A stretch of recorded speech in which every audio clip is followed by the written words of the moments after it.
On a Saturday afternoon in Allegheny City, Pennsylvania, around 1850, a 14-year-old telegraph messenger was turned away at a private door.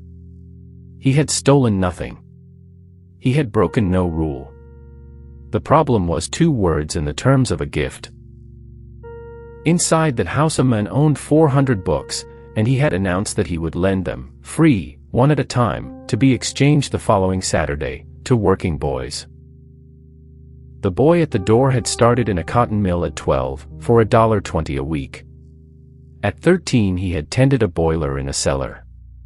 Now he carried telegrams across Pittsburgh, 12 hours a day, 6 days a week. But he did not work with his hands. And under the rule as it was first written, that meant he was not a working boy. So he did something nobody had asked him to do, and nobody expected. He wrote to a newspaper. It worked. 1 sentence in 1 rule was widened. 45 years later, that widened sentence had been rebuilt in stone 2,509 times, on 4 continents, and the boy had it carved into a monument that he paid for, describing himself. His name was Andrew Carnegie. At the door, he was nobody. The man with the books was named James Anderson. Keep the phrase that shut the door. Working boys. It comes back, engraved.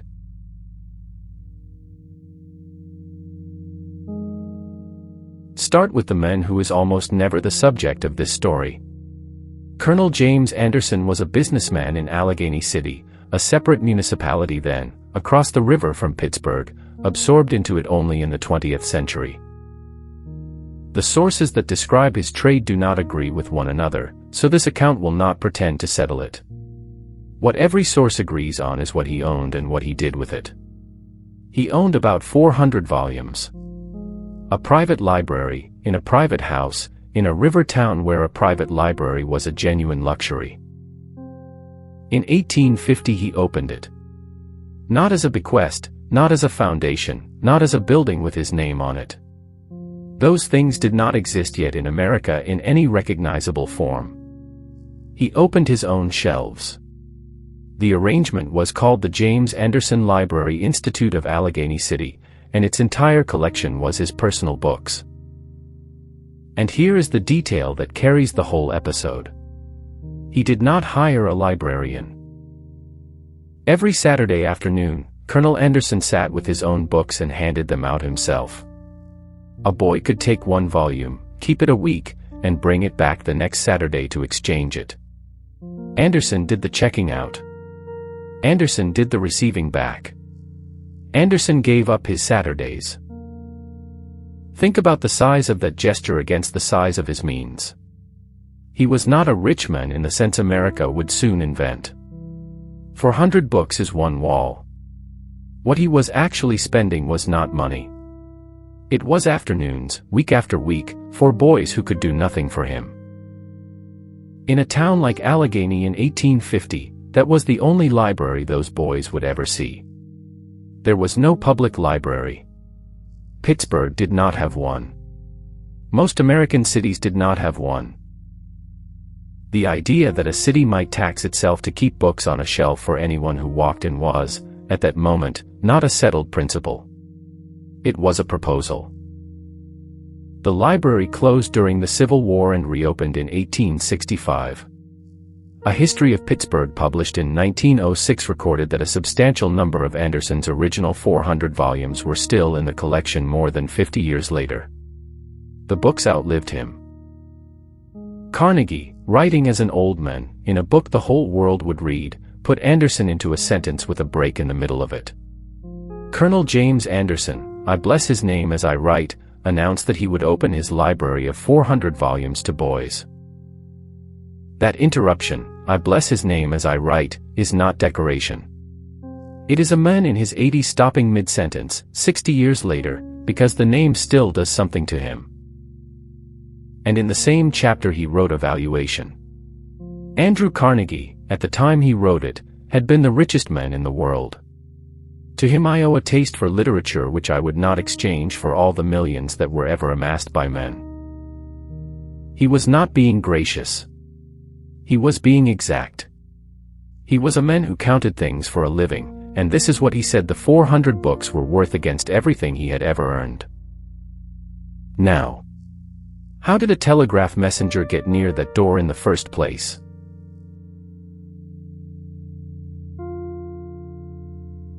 The Carnegies had arrived in Allegheny in 1848 with nothing, having sold a hand loom and the furniture around it in Dunfermline, Scotland, because steam looms had made the father's trade worthless.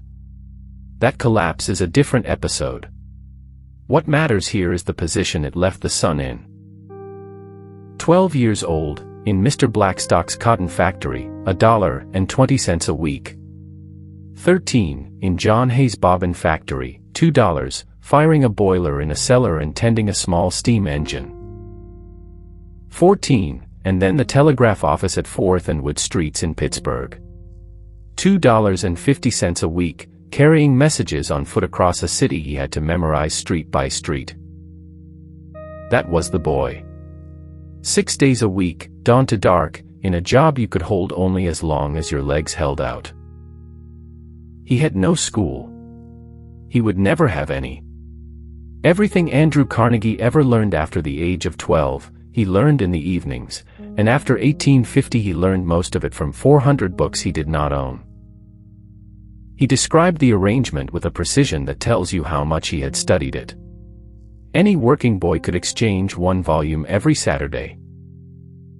And he named the others who went with him.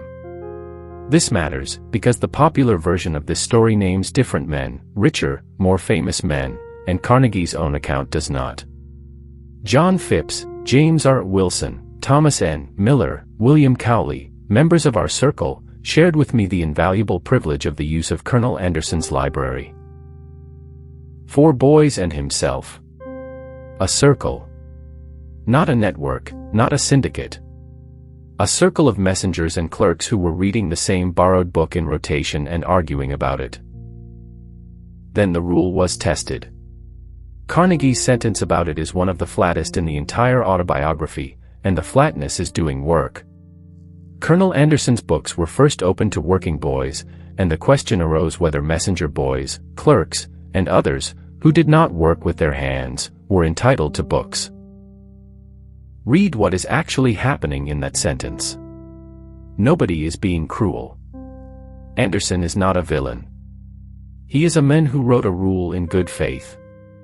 The rule said working boys, and in 1850 in a mill town, everyone knew exactly what that meant. It meant a boy bound to a trade. It meant hands. The rule was not written to exclude Andrew Carnegie. It was written before anyone had thought about him at all. That is how most exclusion works.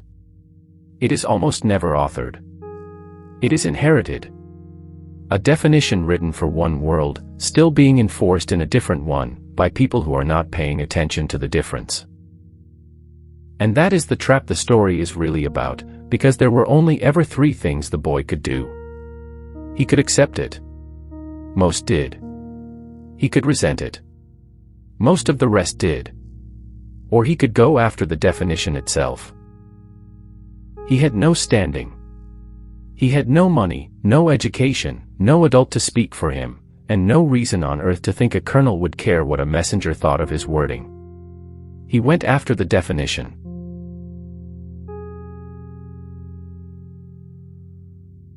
The Pittsburgh Dispatch was a daily newspaper across the river.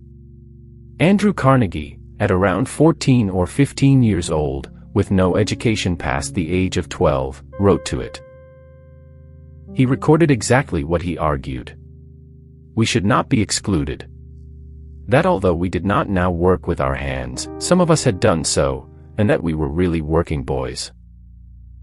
Take that apart, because for a boy with no schooling it is a startlingly well-built argument, and the construction is the lesson. He does not say the rule is unfair. He does not say Anderson is wrong. He does not ask for an exception, or for pity, or for an exemption on the grounds of hardship. Any of those would have required Anderson to admit a mistake, or to bend his own gift, and men rarely do either when a stranger demands it. Instead, the boy attacks the definition and concedes everything else. Although we did not now work with our hands. He grants the fact. He does not dispute what a messenger does. Some of us had done so. He establishes the claim on history. He had been in the cotton mill. He had been in the boiler cellar. Those hands had done the qualifying work. The calendar was the only thing that had changed. We were really working boys. And there is the move. He does not ask to be let in as an exception to the category. He argues that he was inside the category the whole time, and that the wording had simply failed to notice. That framing lets the other men agree without losing anything. Anderson does not have to be generous. He does not have to be corrected. He only has to clarify what he had meant all along. It was, by Carnegie's own account, the first communication he ever had with the press.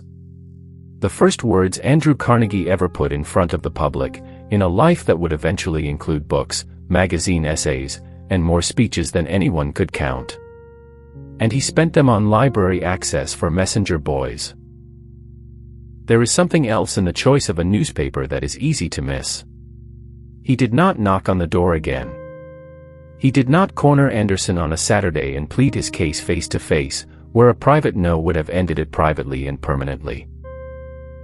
He put it in a newspaper, where the argument could be read by the whole town at once, including every man in Allegheny who thought well of Colonel Anderson and would now watch what he did next. A 15-year-old messenger boy understood something about leverage that most adults never learn. A question asked in public is a different question. Not because it threatens, his letter carried no threat at all, but because it lets a decent man be decent where it counts. He was not attacking Anderson. He was handing him a stage.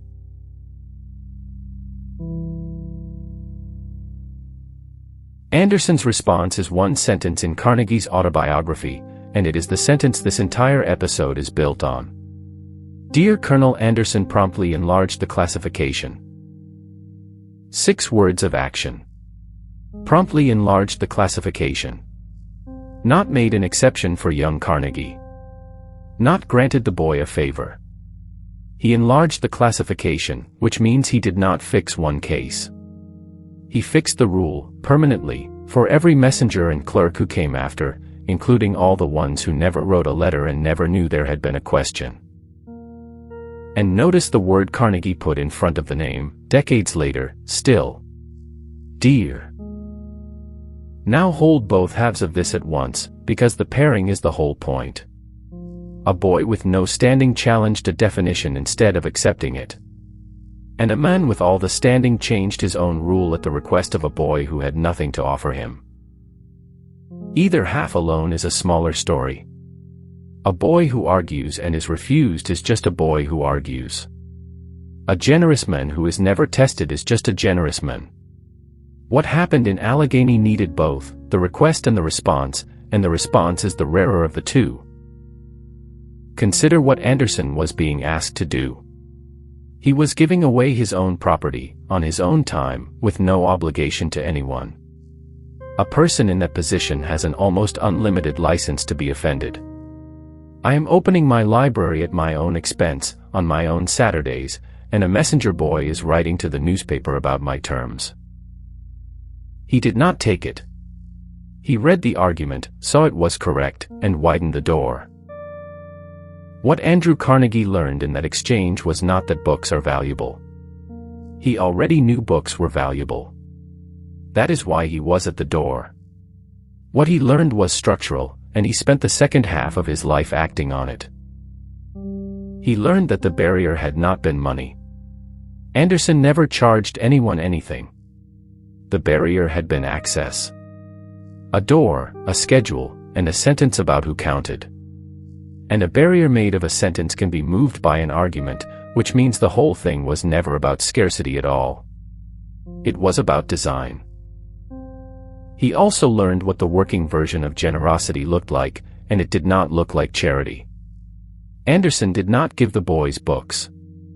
He lent them, one at a time, on a fixed exchange, with a return date. the boys were not recipients. They were borrowers with an obligation, in a system that expected them back next Saturday. Andrew Carnegie was going to build that exact machine, the door, the schedule, the free access, and the obligation, more than 2,000 times over. And he was going to insist, against enormous pressure, on the obligation part. If you know someone who is on the wrong side of a definition that was written before anyone thought about them, send them this one.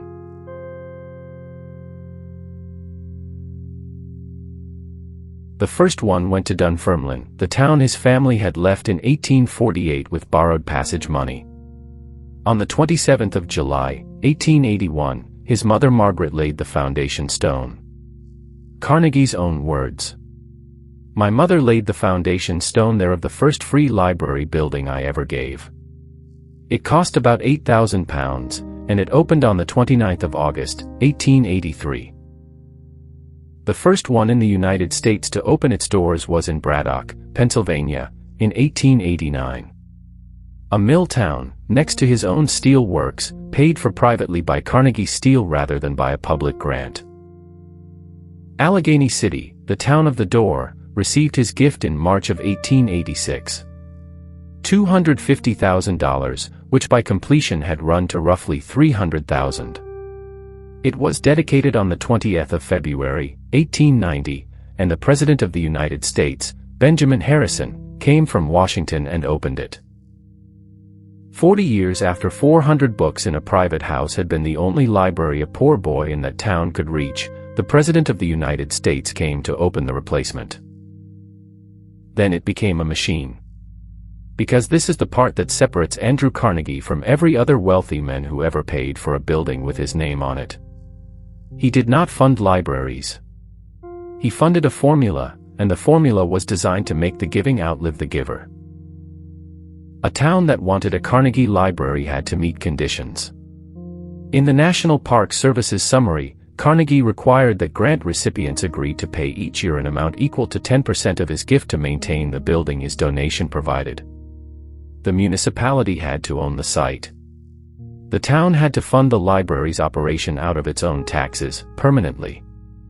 And the library had to be free to everyone. That percentage was not fixed from the beginning. His early Pittsburgh offer worked out closer to 6%, and the standard hardened later. But the structure never changed, and the structure is the thing. Look at what those conditions actually do. He gave the building and refused to give the operation. He would not pay a salary, would not buy the books year after year, would not keep the lights on. That was the town's job, forever, written into its budget. Which sounds like stinginess and is the opposite. A library he funded entirely would have been his. Dependent on him, and dead within a generation of his death. A library the town was legally committed to maintaining belonged to the town, whether Andrew Carnegie was alive, bored, bankrupt, or buried. He was not buying gratitude. He was manufacturing obligation, and obligation is what survives.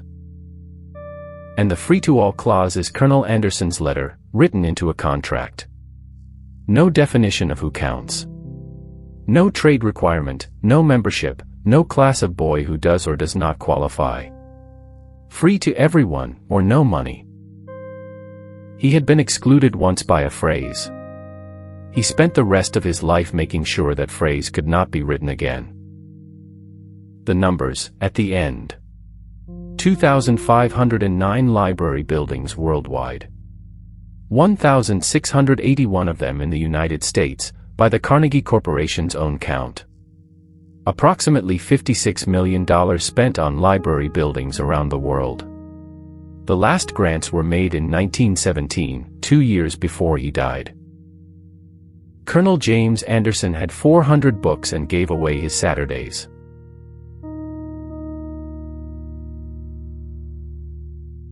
In 1904, Andrew Carnegie commissioned a monument to Colonel James Anderson. He hired Daniel Chester French, the sculptor who would later carve the seated Lincoln in the Lincoln Memorial. It was dedicated on the 15th of June, 1904, in the square at the center of Allegheny, opposite the library. The figure at its base is a young workman, reading. Andersen had been dead for more than 40 years. He had left no fortune, no institution, no heirs pressing a claim. There was nothing to be gained by any of it. And this is what Carnegie had carved. To Colonel James Andersen, founder of free libraries in western Pennsylvania. He opened his library to working boys, and upon Saturday afternoons acted as librarian, thus dedicating not only his books but himself to the noble work. This monument is erected in grateful remembrance by Andrew Carnegie, one of the working boys to whom were thus opened the precious treasures of knowledge and imagination through which youth may ascend. The richest man in the world, at the end of his working life, describing himself in public, in stone, permanently, as one of the working boys. The phrase that had shut the door. He kept it. He put quotation marks around it, and he put himself inside it. So here is the principle, and this channel does not hand you one without its cost. What you were given, you can only really repay in the same currency you received it in. Andersen did not give Andrew Carnegie money, and Carnegie never sent him any. Andersen gave him access. A door, a schedule, and a rule wide enough to include him. So Carnegie repaid access. A door, a schedule, and a rule wide enough to include everyone, 2,509 times. The cost is that this only works if you can name what you actually received, and most people cannot. They know they were helped. They could not tell you by whom, in what form, or how much. Carnegie could. 400 volumes. One man's Saturday afternoons. One sentence, promptly enlarged. Which is worth sitting with, because the same men who could account for a debt that precisely could also fail, catastrophically, on a much larger ledger, and if you want that story, it is the previous episode in this series. Every passage quoted here is from Andrew Carnegie's own autobiography and from public monument records. Every source is listed in the description. Somebody widened a rule for you once, and you probably do not know their name. Find it. Then find out what it actually cost them.